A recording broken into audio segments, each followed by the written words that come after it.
Saya ngantar paket, Bu, bukan lagi utang, Bu. Kalau emang nggak mau diantar paket, nggak usah pesen paket, Bu. Beredar video emak-emak ngamuk kepada kurir pengantar paket belanja online. Emak-emak tersebut sampai menutup pintu saat kurir datang mengantar paket. Video tersebut dibagikan oleh akun Instagram @info_seputar_Jambi. Dalam video tersebut, kurir kaget dirinya kena amukan wanita tersebut. Padahal dirinya hanya ingin mengantarkan paket yang dipesan oleh wanita itu. Namun, wanita tersebut terlanjur marah dan mengamuk karena kurir tak kunjung mengantar paket miliknya.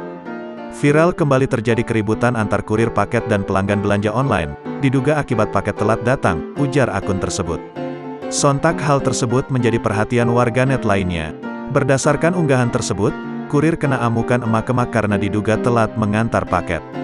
Emak-emak tersebut diketahui berbelanja lewat online menggunakan sistem COD, dirinya tak sabar menunggu paket barang belanjaan online.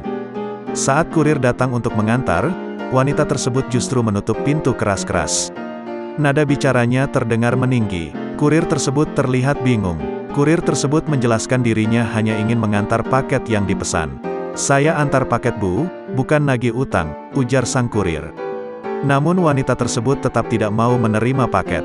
Padahal, barang tersebut harus dibayar.